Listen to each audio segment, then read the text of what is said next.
ಹೇಗಿದ್ದೀರಾ ಮಕ್ಕಳೇ? ನೀವೆಲ್ಲ ಚೆನ್ನಾಗಿದ್ದೀರಿ ತಾನೆ? ಮಕ್ಕಳೇ, ನಾವು ಯಾರಿಗೂ ಹಾನಿ ಮಾಡಬಾರ್ದು. ಯಾಕಂದ್ರೆ ನಾವು ಇತರರಿಗೆ ಕೆಟ್ಟದನ್ನ ಮಾಡಿದ್ರೆ ನಮ್ಮ ಜೊತೆ ಕೂಡ ಕೆಟ್ಟದೇ ಆಗುತ್ತೆ. ಅಂದ್ರೆ ಕೆಟ್ಟ ಕೆಲಸ ಕೆಟ್ಟ ಫಲಿತಾಂಶವನ್ನೇ ನೀಡುತ್ತೆ. ನಾವು ಯಾವಾಗಲೂ ನಮ್ಮ ಸ್ನೇಹಿತರಿಗೆ ಸಹಾಯ ಮಾಡಬೇಕು. ಆಗ ನಮಗೆ ಅಗತ್ಯವಿರೋ ಸಮಯದಲ್ಲಿ ಬೇರೆಯವರು ಸಹಾಯ ಮಾಡ್ತಾರೆ.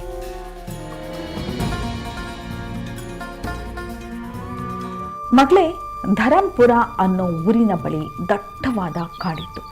ಆ ಕಾಡಿನಲ್ಲಿ ಬಹಳ ದೊಡ್ಡ ಆನೆ ಇತ್ತು. ಆ ಆನೆ ಕಾಡಿನಲ್ಲಿರೋ ಎಲ್ಲಾ ಪ್ರಾಣಿಗಳನ್ನ ಹೆದರಿಸ್ತಾ ಇತ್ತು.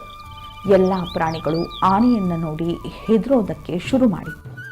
ಒಂದು ದಿನ ಆನೆ ಮೋಜು ಮಸ್ತಿಯಲ್ಲಿದ್ದಾಗ ನರಿಯ ಮನೆಯನ್ನ ಒಡೆದು ಹಾಕುತ್ತೆ. ಈ ವಿಷಯ ತಿಳಿದ ನರಿಗೆ ಬಹಳ ಸಿಟ್ಟು ಬಂತು. ಆ ನರಿ ಕಾಡಿನ ಎಲ್ಲಾ ಪ್ರಾಣಿಗಳನ್ನ ತುರ್ತು ಸಭೆಗೆ ಕರೆಯುತ್ತೆ. ಈ ಸಭೆಯಲ್ಲಿ ಎಲ್ಲಾ ಪ್ರಾಣಿಗಳು ಭಾಗವಹಿಸಿತ್ತು.